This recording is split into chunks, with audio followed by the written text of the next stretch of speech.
Muy buenas tardes, amigas y amigos. Un gusto saludarlos nuevamente hoy en un día más que, pues, por bendición de Dios puedo estar transmitiendo eh, desde mi hogar, desde mi casa, dándole gracias a Dios por la bendición que se me da de estar, pues, por acá eh, conectado y transmitiendo eh, una clase que, pues, primero Dios, pues por medio de la cual podremos concluir el contenido de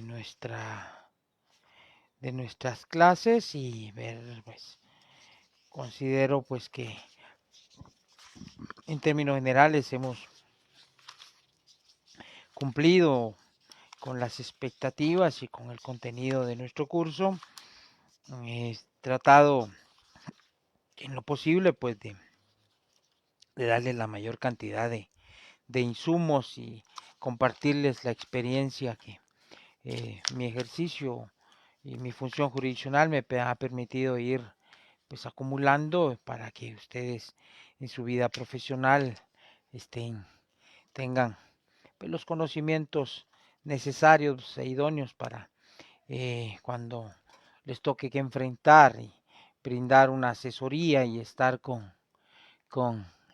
eh, eh, pues haciéndole frente en la defensa de los intereses de sus clientes, pues puedan tener los conocimientos idóneos y pues ante alguna duda, alguna inquietud, pues aquí estarán mis clases en mi página siempre para consulta de ustedes, para que puedan pues encontrar respuesta, tal vez alguna inquietud, alguna duda, ¿no? Gracias Heriberto por preguntar. Pues el lunes sí fue bastante, bueno, eh, ¿qué les digo? Una visita al dentista es difícil, es más los que tenemos un poquito de nervios. Pero bueno, también es necesario hacerlo porque a veces los descuidos en en nuestros cuidados pues traen consecuencias y en este caso pues ha pasado algo muy, pues de alguna forma especial, puedo decírselos, en mi vida y es que pues por circunstancias de la vida he resultado pues ser diabético. Me pues he encontrado con un diagnóstico que me cataloga ya dentro de las personas que enfrentan esta enfermedad, pues con toda la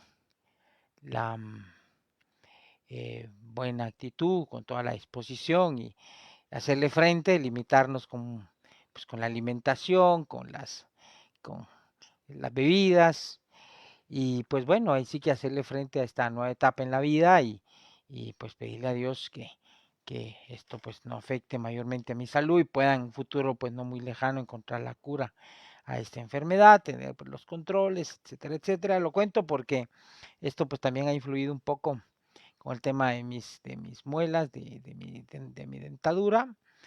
Y pues esto también ha sido algo que me ha quedado y que ha marcado mi existencia como secuela del COVID.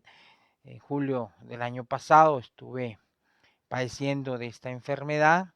Gracias a Dios, pues fue un poquito difícil, pero pues las secuelas han sido pues tal vez un poco más difíciles, lidiar con los descontroles, las subidas y la elevación del azúcar, los triglicéridos, que a la larga, comparado con otros cuadros, pues tal vez no ha sido tan delicado, pero porque pues ha habido personas, incluso yo he señalado, citado y lamentado la muerte de un gran amigo, un gran profesional, ex docente del curso de Derecho Procesal del Trabajo.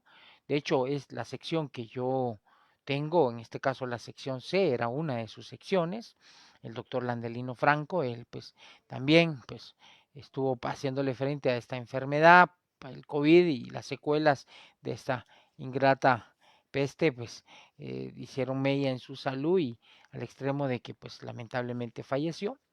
Y pues bueno, ahí sí que les comparto esto y a ustedes, amigas, amigos, cuídense, nos toca que enfrentar esto y bueno, ahí sí que echarle ganas con toda la actitud del caso y gracias por preguntar por mis muelitas, gracias a Dios ya bastante, bastante mejor, mi doctor, mi amigo, el doctor Daniel, de aquí de la colonia donde yo vivo, un buen odontólogo, una excelente persona, muy buscado por la gente acá y de otros lugares, un buen doctor Daniel, pues un abrazo para ti y gracias por cuidarnos y atendernos siempre que por ahí necesitamos de tus servicios. Bueno, chicos, hoy daremos el jaque mate a nuestro curso y primero Dios, pues concluiremos con algunos temas que me interesa tengan ustedes en conocimiento. Y para concluir el tema de los recursos, recuerdan que la semana pasada, perdón, el lunes pasado, saludcita para el cafecito, el lunes hablábamos, concluíamos el tema de los recursos, hablamos de las apelaciones, los tipos de apelaciones que hay. De verdad, chicos, pues perdón si por ahí tal vez complico un poco la existencia, porque para cualquiera será fácil venir y citarle solo la apelación o lo que regula el artículo 365, pero yo en lo particular, créanme, chicos, y no me quedo solo con eso y gracias, Richard, muy amable, tomaré tu consejo. Em, Creo que es glucerna o glucerma. Tal vez me corriges, creo que he oído que es glucerna. Igual, pues ahí estaremos controlándonos al respecto, ¿sí? Pues como les decía, bueno, para hablar de apelación, cualquiera le da, miren, lean el artículo 365 y se acabó, ahí está qué es lo que es apelable y punto. Porque en ninguna otra parte del Código de Trabajo, gracias, Catherine, en ninguna otra parte del código hablamos o encontramos algo, gracias, Araceli, en torno a al tema de las apelaciones en general. Yo me permití compartirles y de acuerdo al material que les di, algunos aspectos que creo que es importante, chicos, que tengan conocimiento ustedes. Puede ser que se los pregunten en el privado, puede que no, pero igual ustedes tienen que tener el conocimiento, ¿sí? Bueno, ahora sí rapidito vamos a dar algunas pinceladas en torno al trámite en segunda instancia. Recuérdense que este trámite es específicamente para aquellas apelaciones que son las que mencionábamos como apelaciones especiales, que son aquellas que se plantean en contra de los autos o las sentencias que le ponen fin al juicio, ¿sí? En el caso de otras resoluciones, de otras apelaciones, no se da este trámite porque, por ejemplo, así como lo citábamos con el caso de la apelación del auto que resuelve el recurso de nulidad, acuérdense que yo le citaba acá en el primero, segundo, tercero, cuarto, quinto, en el quinto párrafo del 365 le citaba el tema de la apelación del auto que resuelve el recurso de nulidad, que se resuelve sin audiencia, o sea, a las partes, es decir, plantean el recurso de apelación, el juzgado de primera instancia otorga y eleva el expediente a la sala recibe el expediente y dicta la resolución que corresponda dentro de los 3 días siguientes a haber recibido las actuaciones. Y así pasa con otras apelaciones que se plantean en contra de los autos que no le ponen fin al juicio. Tal es el caso de las incompetencias, tal es el caso de las acumulaciones. Eh, ¿Qué otra apelación les hablaba? Ay, Dios mío, ahorita no recuerdo bien, pero de los casos que les he mencionado en torno a esas, yo les hablaba de las incompetencias, las acumulaciones, la enmienda del procedimiento, y estas apelaciones son pues que se resuelven, o sea, que igual, repito, están sujetas a ser revisadas por la sala estas resoluciones, plantean su apelación, el juzgado eleva el expediente, la sala recibe el expediente y en 3 días tiene que resolver, porque es el plazo de acuerdo al 326 que tienen para dictar los autos. En este caso es un auto que se dicta resolviendo la apelación. Ahora bien, las sentencias y las apelaciones que se plantean en contra de los autos y las sentencias que le ponen fin al juicio tienen un trámite especial. Acá se los planteé yo, dice trámite en segunda instancia. ¿Y por qué se los traigo a colación, chicos? ¿Y por qué la explicación? Porque acá es importante que ustedes sepan que después de que transcurrió todo el trámite del proceso, el juez dicta una sentencia. Esta sentencia es apelable. Dice, esta sentencia le pone fin al juicio en el trámite en primera instancia. Esta sentencia es apelable. Es importante que ustedes conozcan cuál es el trámite o qué deben de hacer cuando plantean una apelación. Y acá, se recuerdan que yo les planteaba la posibilidad de que ustedes, si ustedes desean, cuando plantean su recurso de apelación, pueden plantear sus agravios. ¿Cuáles son? ¿Qué son los agravios? Los agravios es la explicación o son los razonamientos que le damos al juez, a los magistrados de sala y les decimos, miren señores magistrados, esta sentencia, este auto me causa afectación, la dictó el juez de primera instancia, pero me afecta en tales y tales circunstancias. Estos son los agravios que a mí me causa. Por lo tanto, puede ser que ustedes aleguen que se violenta un artículo, qué sé yo, pero en el caso concreto de las sentencias puede ser que el juez declare sin lugar su demanda. Ustedes como abogados asesores de los trabajadores o de los actores van a plantear su apelación y le van a decir a la sala, los magistrados de la sala, señores magistrados, esta sentencia viola la tutela judicial efectiva, viola el debido proceso, no me confirió lo que yo le estaba pidiendo, no obstante yo aporté las pruebas que consideré pertinentes para demostrarle al juez que tenía que otorgarme o concederme las reclamaciones que yo había planteado, pero el juez no me las dio. Les pido que revisen esta sentencia, analicen mis argumentos, la revoquen y declaren con lugar la demanda y me den las reclamaciones que yo estoy pidiendo. En términos lacónicos, así es el planteamiento de los agravios. O si por el contrario, ustedes son los abogados del patrono de la parte demandada y la sentencia dictada por el juez en primera instancia declaró con lugar la demanda y sin lugar la contestación de demanda, pues obviamente sus argumentos irán a la inversa.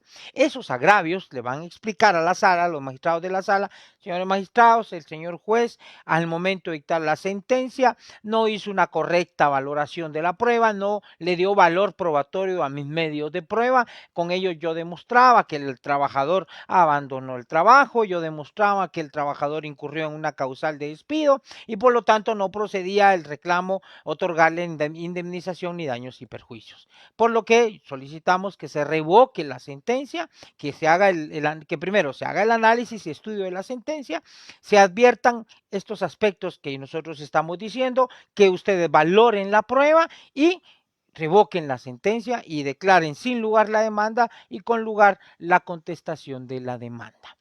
Así, en términos lacónicos y generales, irán sus argumentos a la hora de plantear ustedes sus agravios. Ahora bien, eso lo pueden hacer al momento de al momento de presentar su recurso de apelación.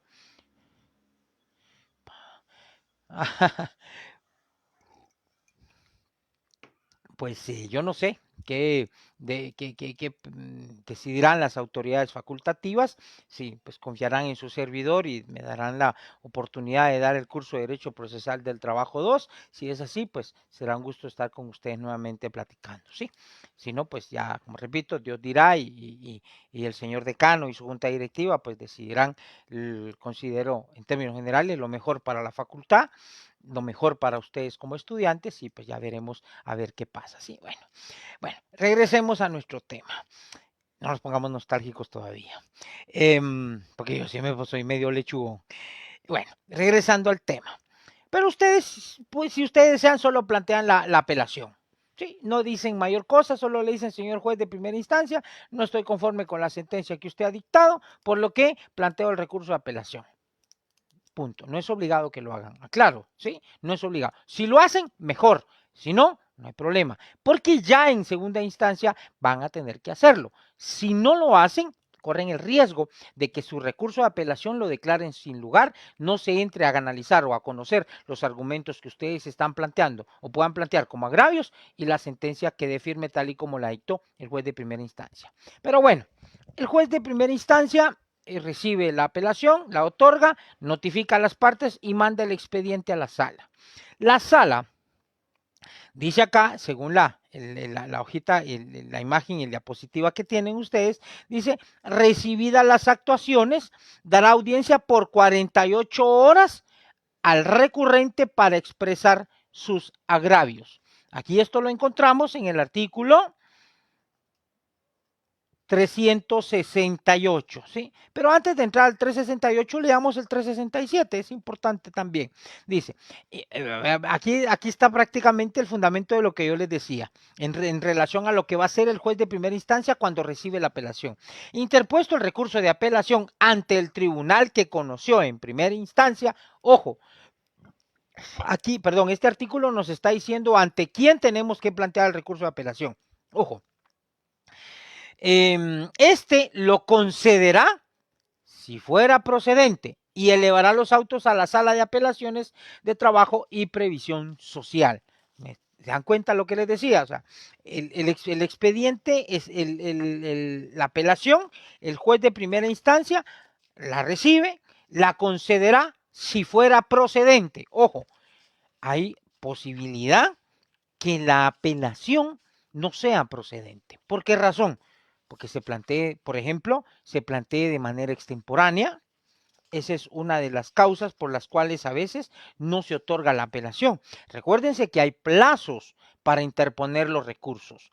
Hablábamos de que en el caso del plazo para plantear las apelaciones en contra de los autos y las sentencias que le ponen fin al juicio son 3 días, ¿sí? A partir de la notificación.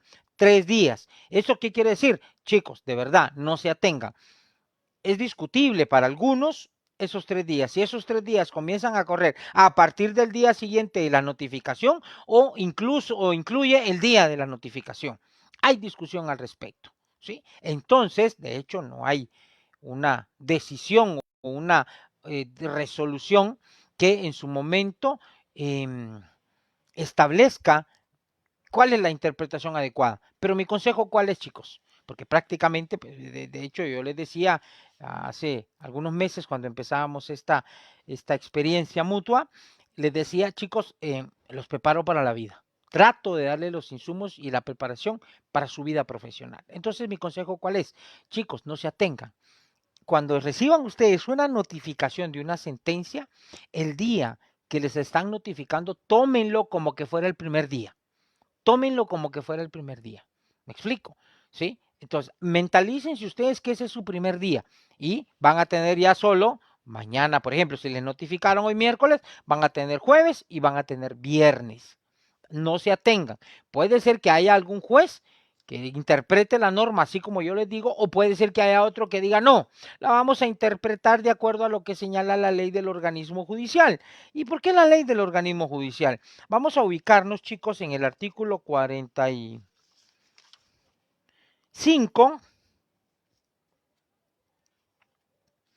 Dice, cómputo del tiempo.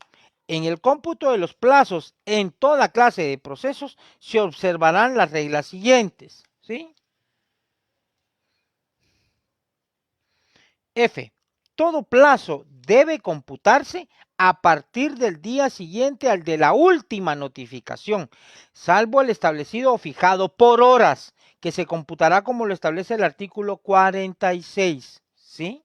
Entonces, ojo, dice, se computará todo plazo, ojo, no dice algunos plazos, no dice varios plazos, dice todo plazo debe computarse a partir del día siguiente al de la última notificación, salvo el establecido o fijado por horas, que se computará como lo establece el artículo 46 de la ley del organismo judicial.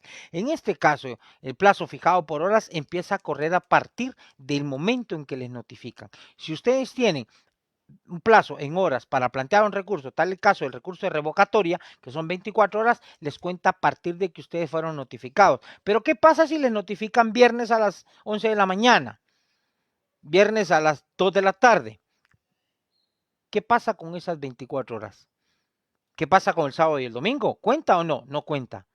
El plazo se interrumpe, por ejemplo, digamos, se corta el conteo de ese plazo, ¿sí? Y seguiría el día lunes. Si le notificaron el viernes a las 11 de la mañana, ustedes tienen hasta el lunes a las 10:59 para plantear el recurso.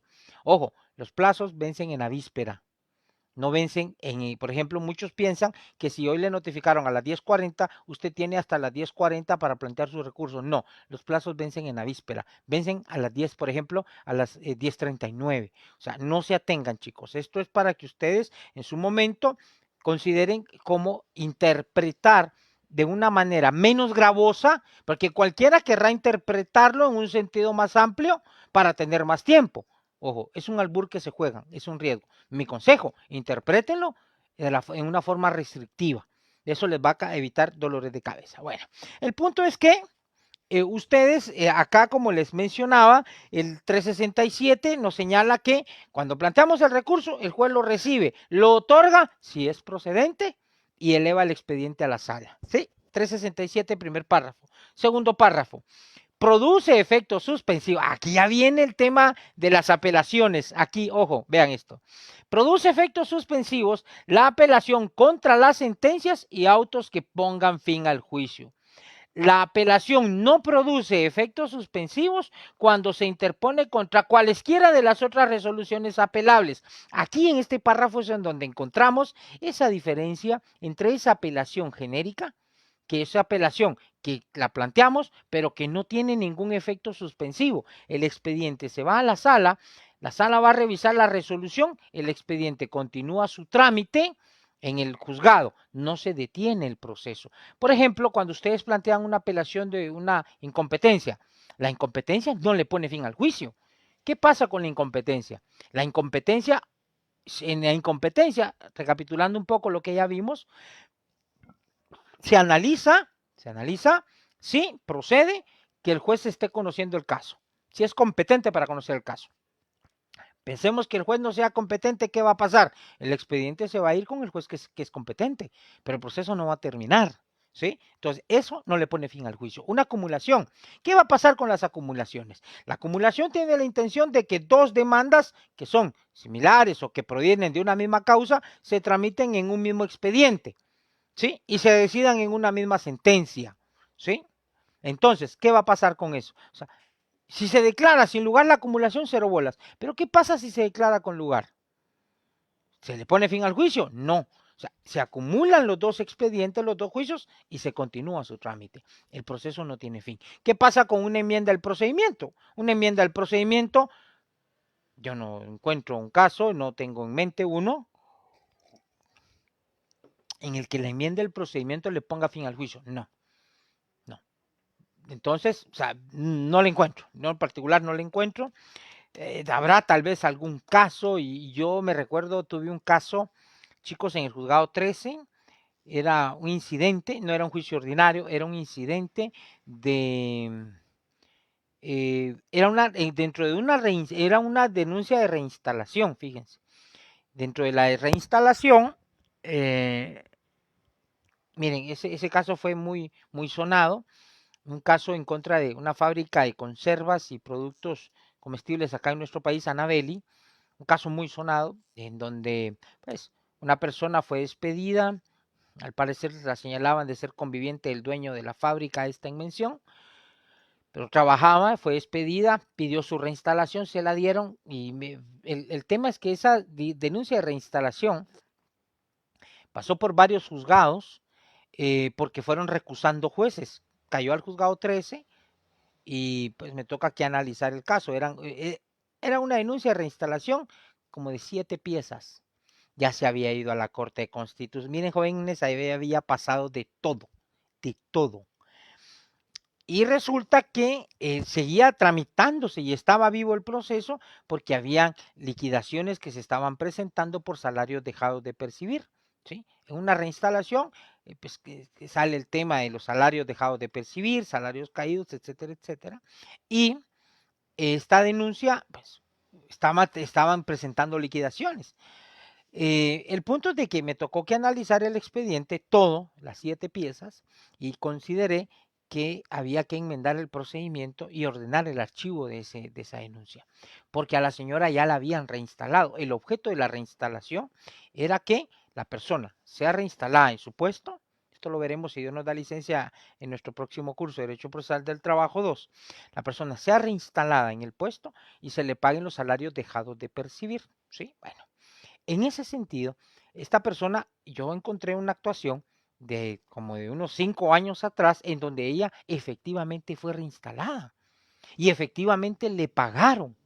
Lo que pasó fue que a ella, como a las 2 semanas, luego de que había terminado el conflicto colectivo, la despidieron nuevamente.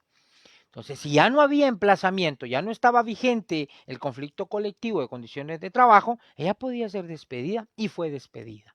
Eso fue, incluso determiné y analicé que habían pasajes dentro de la denuncia de reinstalación que evidenciaban que a ella ya le habían pagado, incluso le pagaron cerca de 600,000, 700,000 quetzales en el tema de salarios y prestaciones, pero ella quería seguir cobrando más y alegaba que no había sido reinstalada. El punto es de que hice esa enmienda y di por finalizado el conflicto. un caso que les comparto por finalizada la denuncia de reinstalación.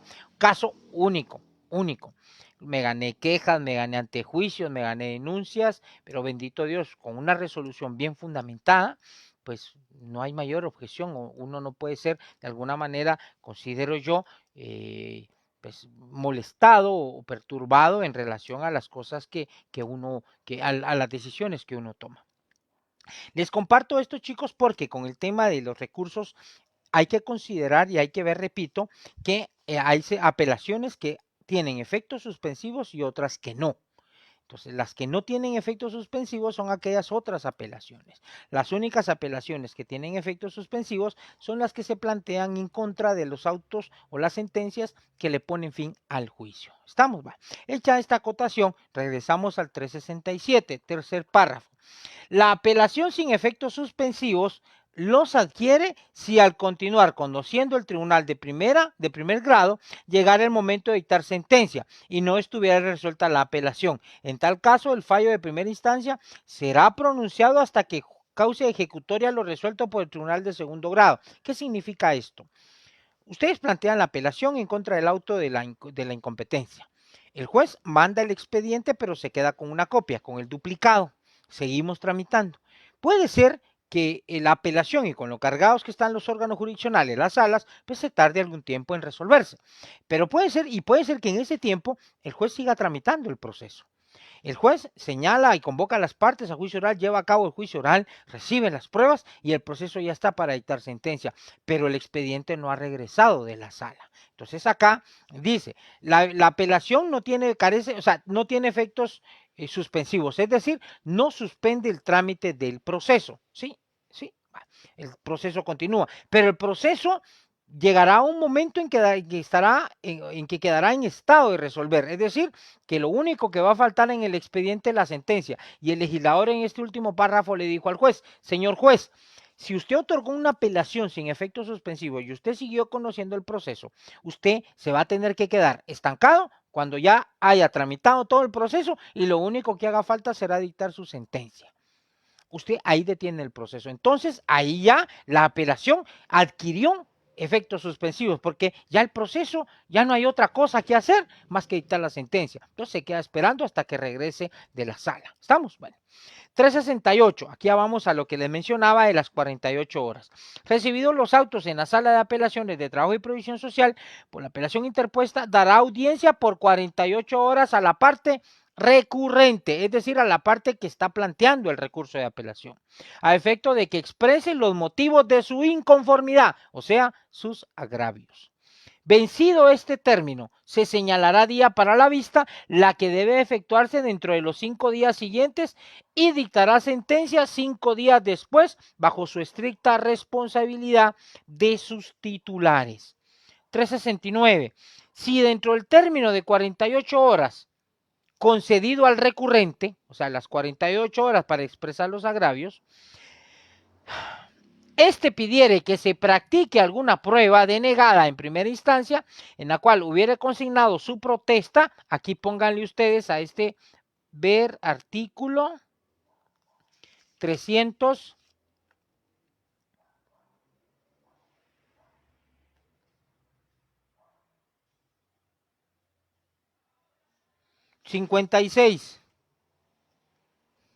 A este 369 pónganle ver artículo 356. ¿Por qué razón? Aquí hay un término muy especial y es la protesta.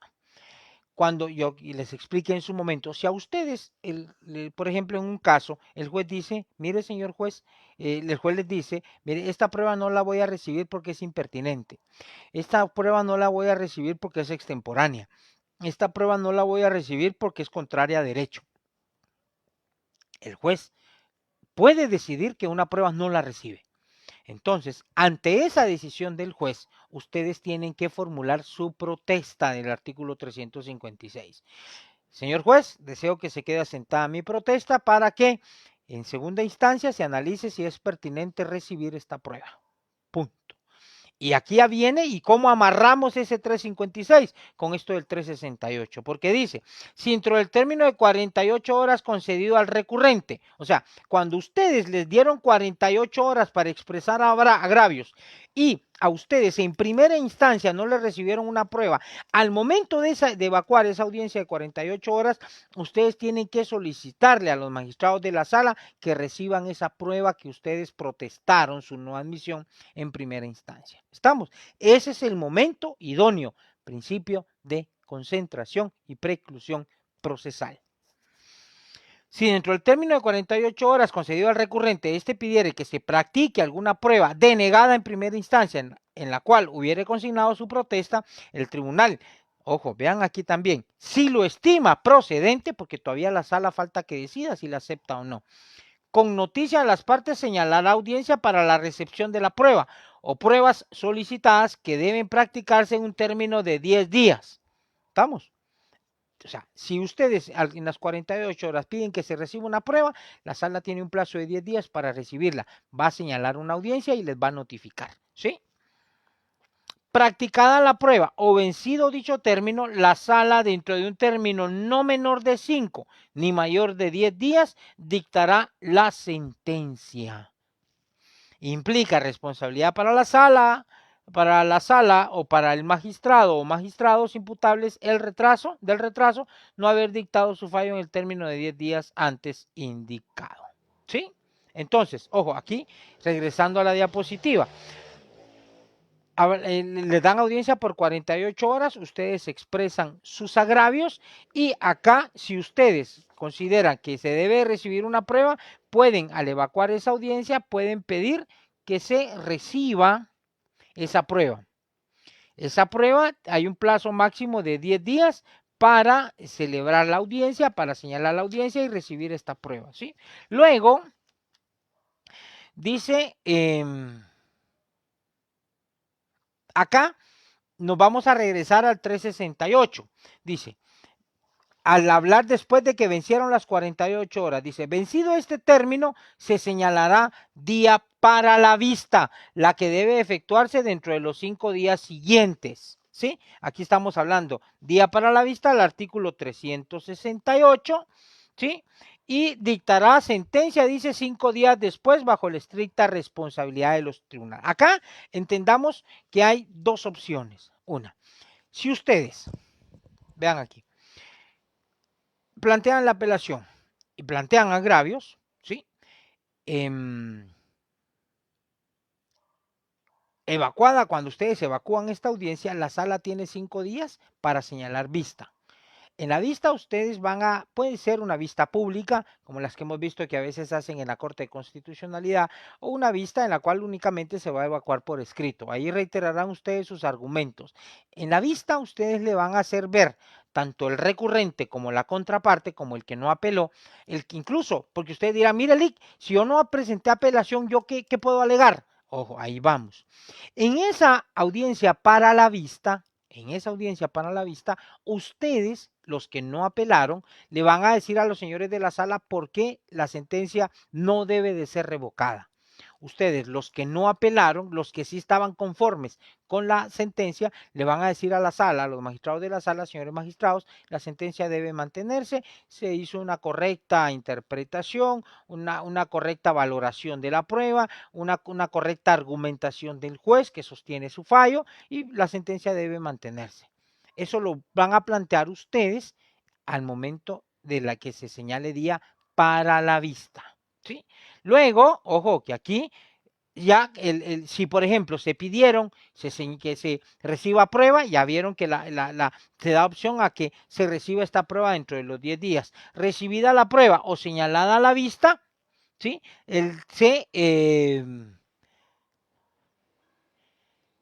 La sala dentro de un término no menor de 5 días ni mayor de 10 dictará sentencia. E incluso cabe la posibilidad, ojo, cabe la posibilidad, tal y como se lo señalo aquí en el recuadro, de acuerdo al artículo 370, cabe la posibilidad que la sala dicte un auto para mejor proveer.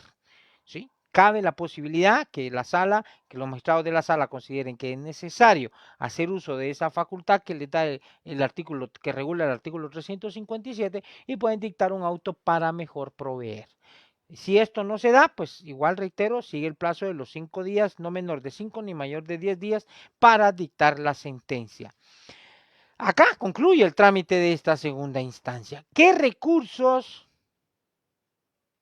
caben en contra de la sentencia de segunda instancia? ¿Cabe algún recurso? ¿Sí? ¿Qué señala la ley algún recurso que pueda plantearse en contra de la sentencia de segunda instancia? El artículo 373 señala lo siguiente. Contra las sentencias de segunda instancia no caben más recursos que los de aclaración y ampliación. El proceso ordinario laboral, en su fase de conocimiento, en la considerada justicia ordinaria, ¿sí?, concluye con esa sentencia que dicta la sala de segunda instancia. Ahí termina. En el proceso laboral no hay opción de una casación como sí en el proceso civil, como sí en el proceso penal, que viene a ser considerada una tercera instancia, digámoslo así, o una instancia revisora bajo ciertos condicionamientos. En materia laboral no. Nos quedamos con el tope que señala la sentencia de segunda instancia de acuerdo al artículo 373, ¿sí? Bueno. Artículo 372, la sentencia de segunda instancia debe, ojo, vean, confirmar, revocar, enmendar o modificar parcial o totalmente la sentencia de primera instancia. Son las opciones que tienen los magistrados de la sala. ¿Sí? ¿Qué pasa entonces? Ahí concluye el trámite de conocimiento. Hasta esa sentencia llegamos en esa etapa de conocimiento. Recuérdense algo que les mencioné hace unas sesiones. En esta etapa, que inicia con la demanda, el uso de todas estas figuras procesales, la audiencia de juicio oral, el planteamiento de todas las defensas que les he enseñado, la aportación de la prueba, se recibe toda la prueba en la audiencia, el juez entra en una fase de análisis o estudio del expediente, dicta su sentencia en una primera instancia, valora la prueba, emite sus argumentos, esta sentencia es impugnada, sube a una segunda instancia. En esta sentencia de primera instancia, el juez solo declara el derecho. Recuérdense que les dije hace unos días. En esta sentencia, el juez declara si otorga o no los derechos que está reclamando la parte actora. ¿Sí?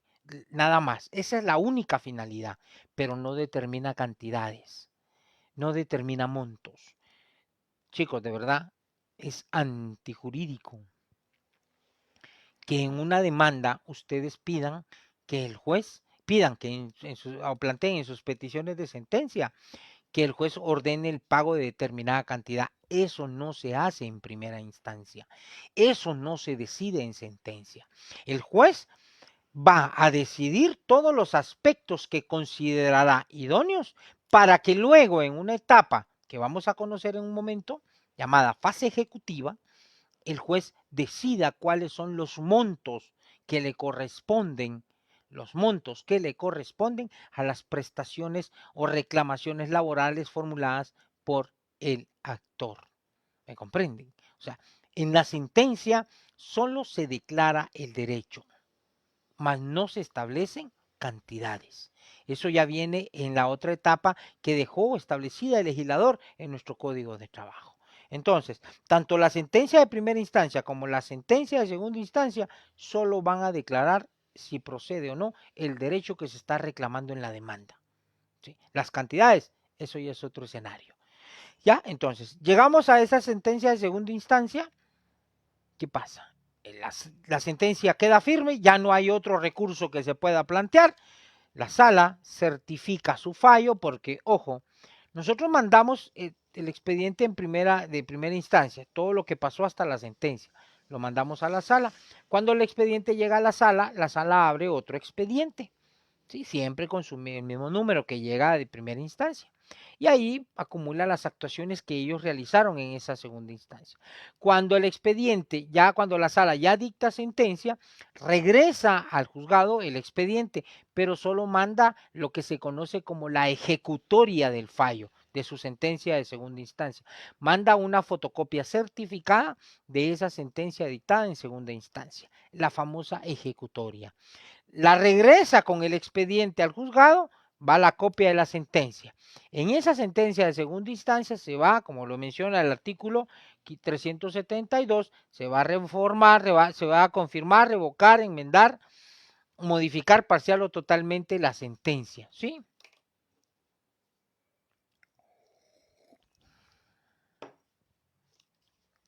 Interesante, Herbert. Bueno, ahí sí que hay que analizar y discutir qué es el argumento que plantea para que se presente. Yo entiendo, a veces algunos colegas son de la idea de exigir que si se ofrece una prueba documental, esta debe adjuntarse a la demanda.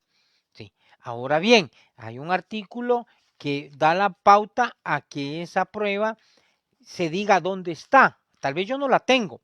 Puede ser que sea un documento que yo no tengo, pero yo le puedo decir al juez, de acuerdo al artículo 332, literal E, dice enumeración de los medios de prueba. Hay un párrafo que dice acá, lugar en donde se encuentran los documentos que detallará. Puede ser que hayan documentos que yo no tengo, como su parte actora, como trabajador, pero que están en alguna oficina pública esencialmente.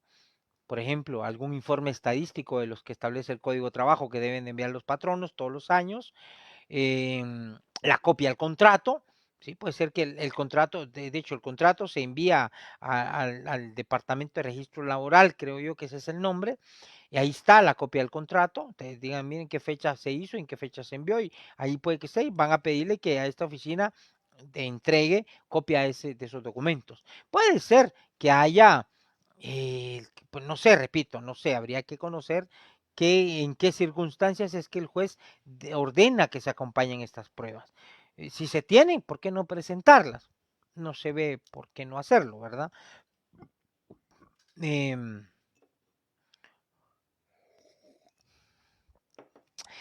pero ojo, es que no interprete solo la palabra Helen, no, hay que interpretar todo el artículo.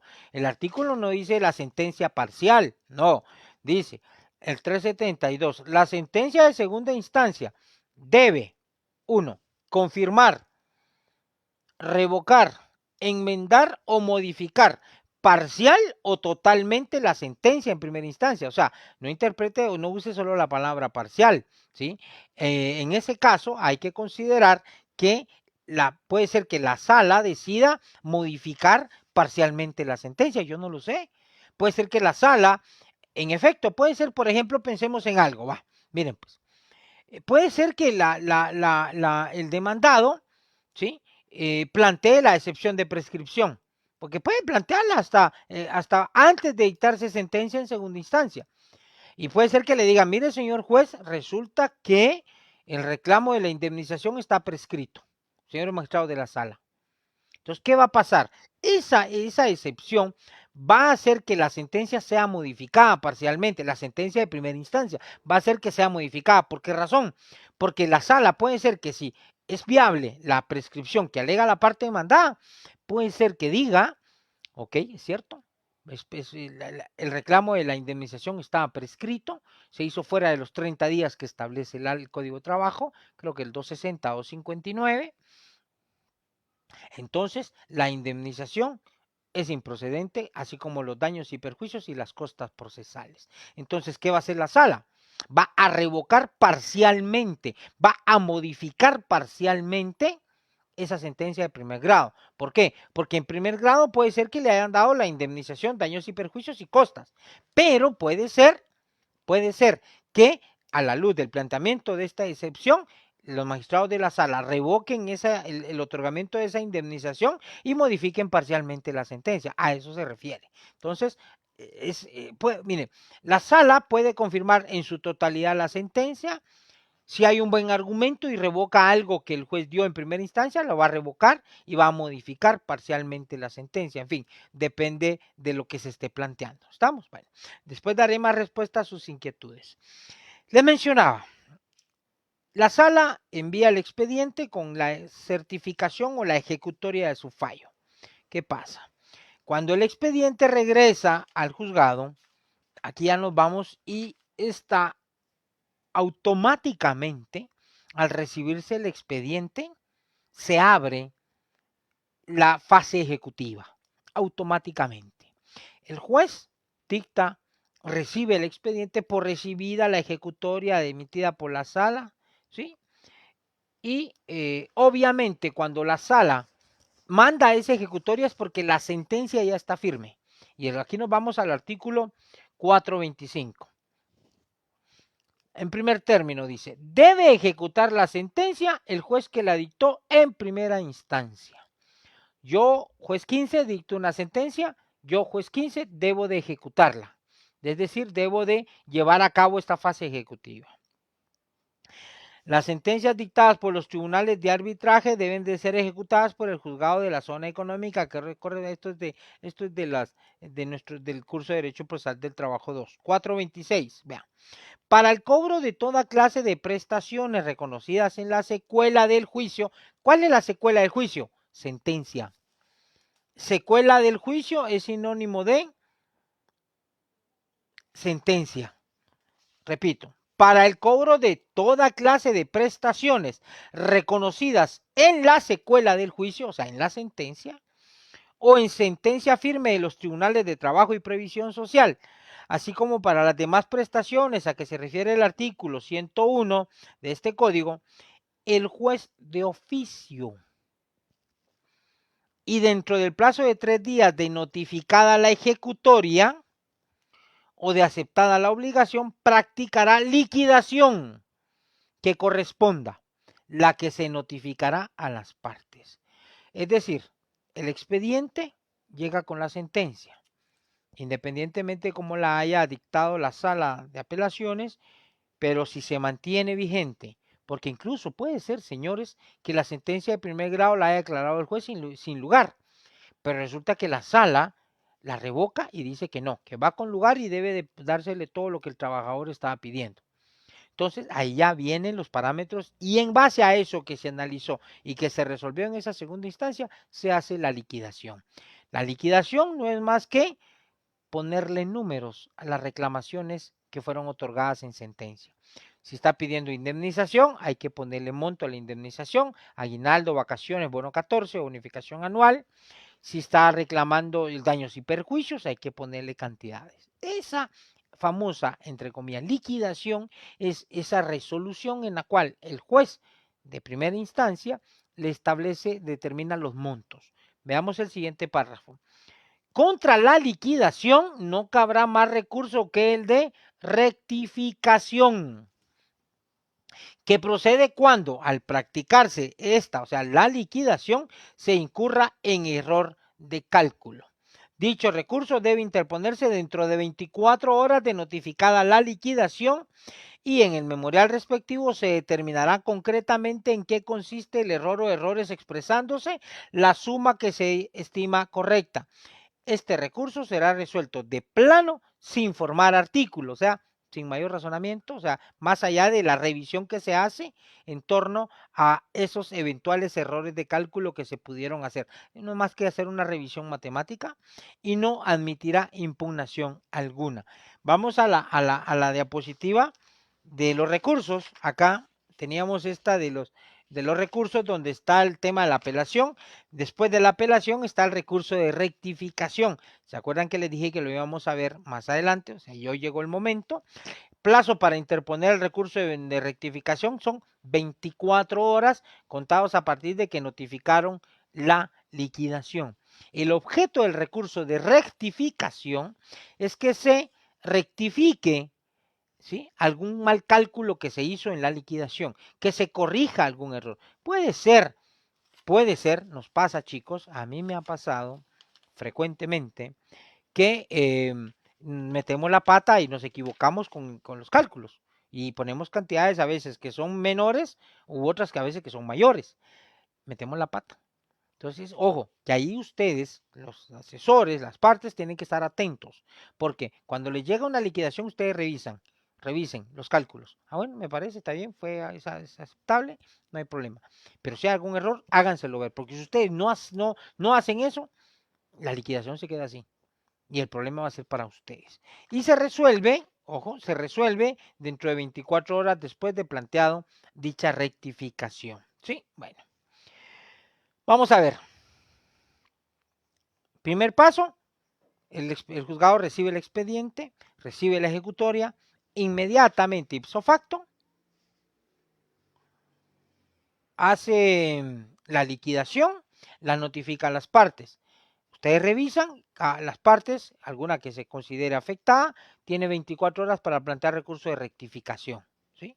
Lo plantean, el juez lo resuelve y determina si procede o no dicho recurso de rectificación.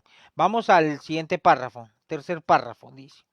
Si dentro de tercer día de notificada la liquidación, ¿sí?, o de estar firme la resolución del recurso de rectificación correspondiente, el obligado no hiciera efectivo el pago, el juez ordenará que se le requiera al efecto, se le hace el requerimiento de pago, librando mandamiento respectivo y ordenando, en su caso, el embargo de bienes que garanticen la suma deudada, con designación del depositario que no está obligado a prestar fianza. ¿Qué significa esto? Bueno, hicimos la liquidación, la notificamos, no hubo error de cálculo.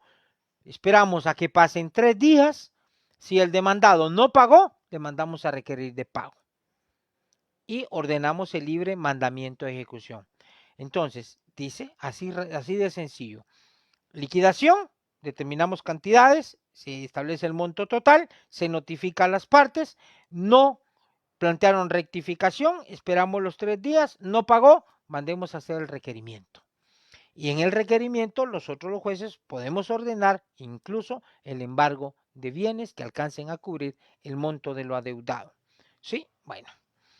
Si dentro de tercer día de practicado el embargo, ¿sí?, o sea, nosotros designamos a un auxiliar judicial para que vaya a hacer el requerimiento, él va, se presenta ante el demandado, le cobra, le hace el requerimiento de pago, le dice, mire, yo vengo como ministro ejecutor en nombre del juez, designado por el juez, a cobrarle a usted la cantidad de 25,000, 30,000, 50,000 quetzales. Vengo a cobrarle en este momento, porque usted ya tuvo 3 días para pagar. ¿No lo hizo? Aquí vengo a cobrarle. ¿Va a pagar o no? No, no voy a pagar. Ah, bueno, no hizo efectivo. En este caso yo le prevengo, el ministro ejecutor tiene que ver si tiene bienes a la vista para embargar.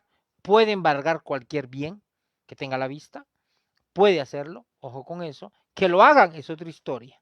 Que se animen a hacerlo es otra historia, ¿sí? Por múltiples factores. ¿No hay bienes embargados?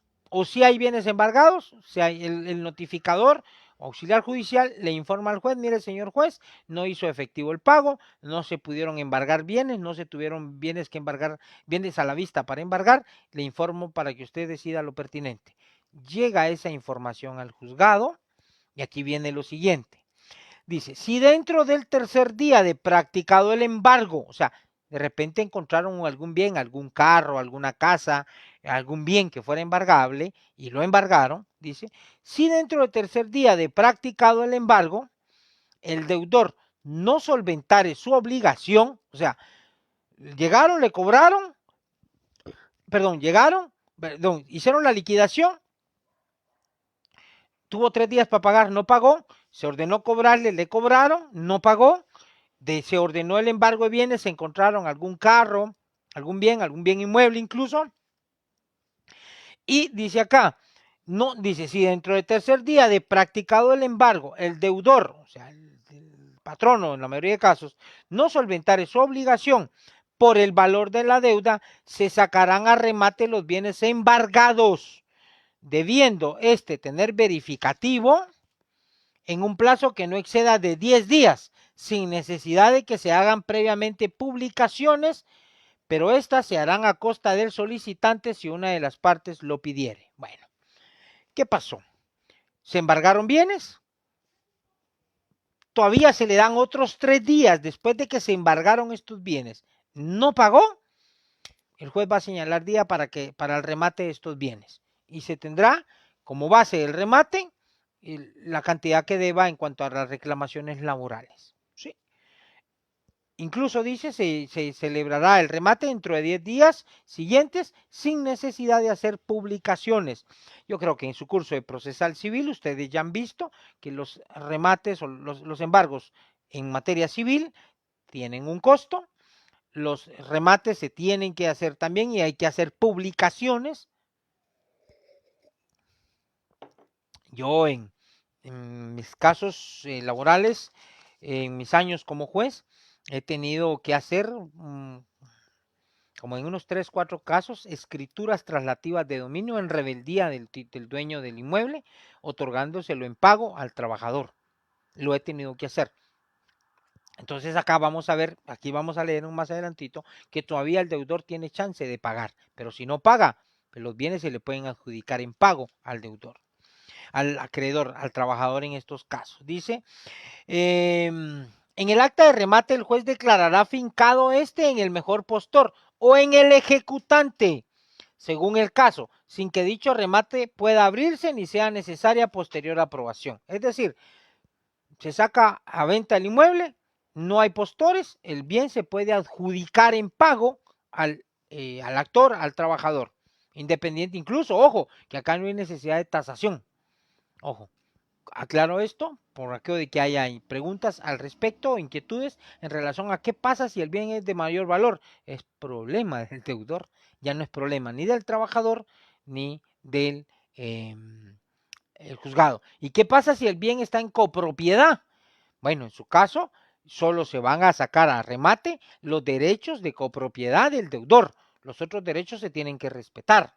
Y en su caso, si el deudor no hace, no paga, no da la escritura, el juez puede, en rebeldía del deudor, hacer la escritura traslativa de dominio de esos derechos de copropiedad en favor del trabajador. O sea, se puede hacer. Si los bienes rematados fueren muebles, salvo el caso indicado en el párrafo siguiente, el juez ordenará al depositario o quien los posea su inmediata entrega a quien corresponda. En caso de desobediencia, se ordenará el secuestro judicial sin perjuicio de las demás responsabilidades. Si los bienes rematados estuvieran sujetos a registro, como en los casos de inmuebles o de vehículos, se fijará de oficio al obligado un término no mayor de 5 días para que otorgue la escritura traslativa de dominio, bajo apercibimiento de hacerlo el juez en su rebeldía. Era lo que les decía, yo ya lo he hecho en algunos casos, le fijo el plazo para que otorgue la escritura traslativa de dominio, no lo hace, yo nombro una notaria, un notario, para que haga la escritura traslativa de dominio, me lleva la minuta, la reviso, se hace todo el trámite, y yo como juez estoy facultado por la ley para, en rebeldía del titular o el propietario del inmueble, disculpen jóvenes, se fue la luz. ¿Por qué no vas allá al cuarto? ¿Me escuchan, chicos? Mándenme una señal. Sofi, ¿qué pasó? Se fue la luz acá en mi sector y estoy a tinieblas, jóvenes. Disculpen, oye, espérenme un par de minutos. Sofía, ¿tu teléfono tiene luz? Va, enciéndela. Vayan los dos, tranquilos. Va. Dije, aquí estoy solo con mis chicos hoy, disculpen amigos, hoy denme un par de minutos, ¿sí? Gracias Vanessa, gracias chicos. Tráeme te voy a traer una lámpara de allá de la mesita de noche, hijo, porfa. Yo no sé si ya por donde ustedes se fue la luz, pero aquí sí se fue la luz. Trae la lámpara, va.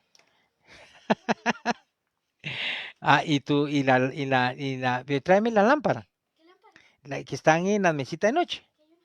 Ahí, ahí está, no, esta me va a servir a mí. No, calma. Ya, sentaditos ahí, por favor. Hay que esperar. No, esta me va a servir a mí aquí ahorita. Va, ayúdale a tu hermano con tu luz, hija. Disculpen, jóvenes. Ok. Bueno, pues chicos, así que bueno, así vamos a concluir nuestra explicación. Pues les mencionaba acá, porque pues me están escuchando, eh, les comentaba acá que en el caso de los bienes sujetos a registro, el juez está facultado por la ley para otorgar la escritura traslativa de dominio. Hijo, siéntate ahí en el sillón, no te preocupes. No, no, papito, no tengas pena, no tengas pena, porque así yo necesito tener luz acá, ¿oíste? Gracias, papá. Va. Entonces, hola madre. Entonces, ya no sé ni cómo poner aquí, pongo la luz, se ve muy tétrico, ¿verdad? Eh, bueno, entonces, bueno, esto es en cuanto a el tema de la ejecución o la fase ejecutiva. Aquí un párrafo que me interesa leerles dice, eh, cuando la ejecución se promueva con base en un título ejecutivo, el procedimiento se iniciará con el requerimiento, continuándose por lo demás en la forma prevista. Esto se refiere, chicos, en aquellos casos en que la obligación está contenida espérenme chicos que no le atino yo aquí, está contenida en un convenio que se haya hecho ante la Inspección General de Trabajo, un convenio que se haya hecho ante el centro, algún centro de mediación. Entonces puede ser que ahí se haya hecho algún arreglo conciliatorio, algún convenio, y allí se haya establecido, obviamente estos documentos tienen calidad, tienen fuerza ejecutiva, y en estos casos estos documentos pues obviamente implican una obligación y hay que cumplirla. Entonces acá este párrafo que les acabo de leer advierte que si la obligación se promueva con base en un título ejecutivo, el procedimiento iniciará con el requerimiento. Aquí ya no habrá necesidad de hacer la liquidación. ¿Por qué razón, chicos? Entendamos de que acá es documentos o convenios o instrumentos que fueron hechos en otra, que no son sentencias, son convenios hechos entre las partes que implican una obligación para uno y un derecho para el otro, y el que tenía la obligación no la cumplió. En ese sentido, él tendrá que hacer cumplir, hacerse el requerimiento y cobrársele la suma que corresponda, ¿sí? Bueno, esto en términos generales, chicos, acá en la diapositiva que dice fase ejecutiva laboral, pues está en resumen lo que les he compartido en torno a al, al a lo que se da en la práctica en torno a la fase ejecutiva o al cobro de las obligaciones que en algún momento puedan estar establecidas en el trámite del juicio ordinario laboral. Bueno, chicos, por acá concluimos, por acá un poquito incómodos por el tema de la luz, solo voy a proceder a dar respuesta a sus inquietudes y posteriormente voy a pues a dar mis palabras de despedida y agradecimiento para ustedes. Vamos a ver, dice, vamos a revisar. Solo los saludos inicialmente, Nidia Echeverría, Ingrid Valenzuela, Catherine Orozco, Jonathan Barrios, Heriberto, Daniel Cipriano, Walter Salguero, Sofía Sosa, Heriberto, gracias por sus buenos deseos y por sus saludos, chicos. Ani Corsantes, Cristian González, muchas gracias. Sí, ahí sí que Dios tenga ahí en su gloria al querido y muy bien recordado doctor Landelino Franco. Gracias, amor. Richard García, a cuidarse mucho, gracias por el consejo, buscaremos la glucerna y con gusto, pues, primero Dios, estaremos ahí consumiéndola aquí tengo mis ayudantes, a mis chicos que me están aquí alumbrando. Gracias, mis amores. Oye, bueno, luego Araceli, bueno, me preguntaba si daré curso en el curso de Derecho del Trabajo 2, pues repito, pues ya será a disposición de las autoridades superiores, del señor decano y su junta directiva, si estima pertinente, pues aquí estaremos nuevamente cumpliendo con esta bendición y esta honrosa función de compartir los conocimientos, ¿sí? Gracias, Aura Leticia, muy amable. Erwin Poac, gracias igual. Richard dice, si solo le hubiera pagado sus prestaciones al caso que menciona. Ay, Juelule, Richard, no recuerdo qué caso dices tú, si solo le hubieran pagado sus prestaciones y no así los salarios caídos. Bueno, en este caso, bueno, hablaba de la reinstalación de la señora. Estaba como antes, hijo, quíteme gracias. De la señora que le hablaba, no, ahí se pagó todo. Y de hecho tienen, en el caso de las reinstalaciones, tienen que pagar todo, salarios dejados de percibir y prestaciones. Si algo no se ha pagado, pues sigue abierto el trámite del proceso, ¿sí? Alexander Lick, me pasó que en un juzgado me mandaron el proceso por apelación, pero necesitaba pedir copia simple y al momento de llegar a pedir la copia me dijeron que no se podía porque no tenían el duplicado del expediente. Ay, güey, perdón. ¿Dónde anda? ¿Dónde anda? Se me perdió. Porque no tenían el duplicado del expediente. Pues es obligación en los juzgados de tener un duplicado, principalmente cuando se envía un expediente en apelación sin efectos suspensivos. ¿Sí?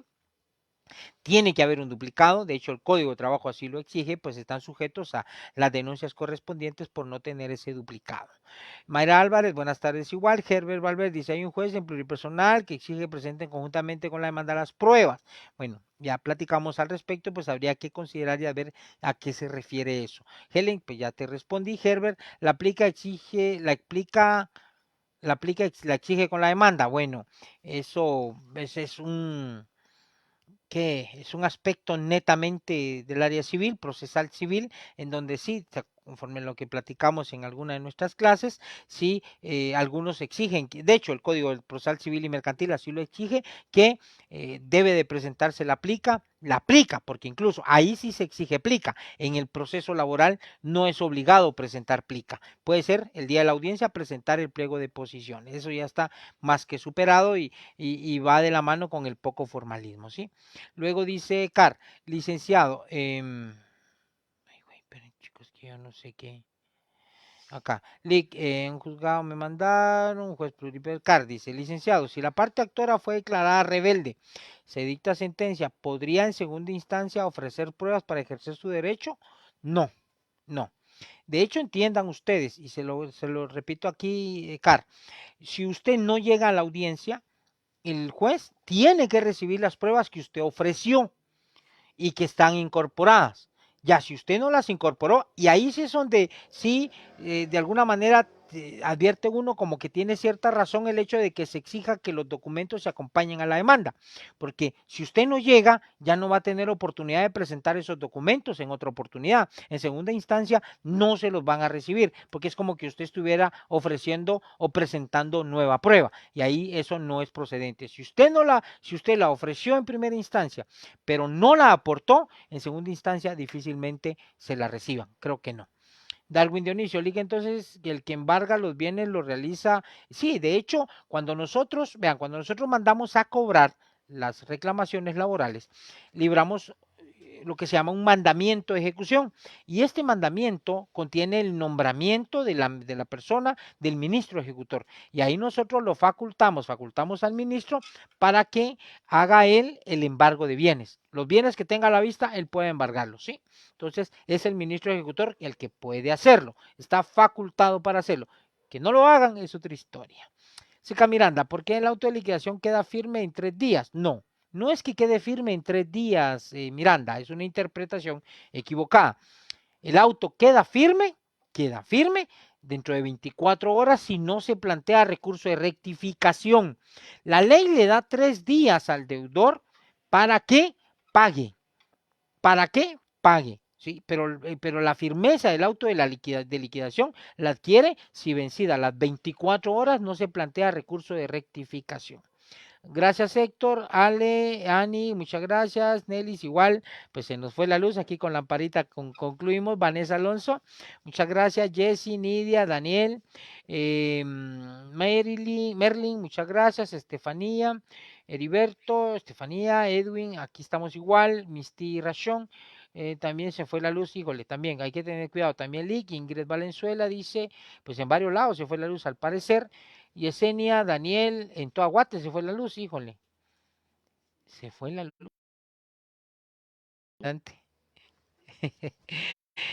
Bueno, híjole, hay que tener cuidado. ¿Dónde dice? Fue la luz en Toahuate, gracias. ¿Cómo podemos conseguir la grabación de sus audiencias? Herbert, aquí en la página busque usted Hay una transmisión, mi teléfono no sé, aquí está, ya regresamos. Perdonen chicos, se me había ido un poco la señal. Aquí estamos, creo yo. Tráigame la luz, chicos. Tuve que moverme un poquito para acá. Bueno, em, ¿cómo podemos tener grabación de las audiencias? Como les decía Herbert, el martes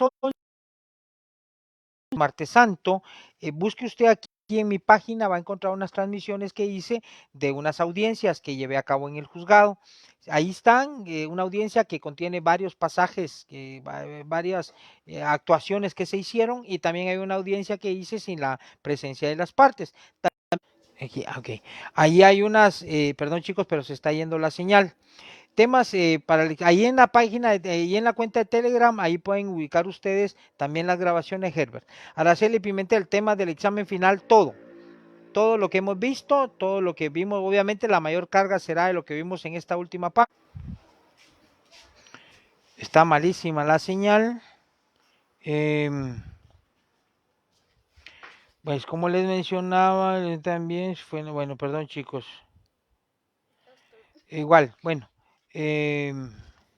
La apelación especial, en efecto, se aplica para autos y autos que le ponen fin al juicio y obviamente la sentencia, ¿sí? El examen final, pues vendrá todo lo que hemos visto, especialmente una carga que será en materia recursiva, vendrán casos para que ustedes pues apliquemos todo lo que hemos visto acá a lo largo de nuestro semestre. Gracias igual a ustedes chicos, de verdad, perdón por las condiciones, pero igual esto escapa a la buena voluntad de nosotros. Mi deseo grande para todos y cada uno de ustedes que concluyan su carrera, estudien, sométanse a sus privados, hay que echarle ganas, hay mucho que aprender y pues Dios primero, si nuestro Padre Dios nos da la bendición y la Virgencita nos permite, pues podemos estar nuevamente en el próximo semestre con ustedes. Acá en mi página quedan la grabación de las clases que he dado hasta el día de hoy y bueno, pues ahí sí que darle gracias a Dios por la oportunidad que me dio de compartir con ustedes y a ustedes que estuvieron acá pendientes siempre de las transmisiones. Que Dios les bendiga. Dios primero nos saludaremos pues por el día de nuestro examen y les deseo lo mejor, échenle ganas y éxitos en sus exámenes finales. Que Dios los guarde. Nos veremos en una próxima oportunidad. Que Dios les bendiga. Feliz noche.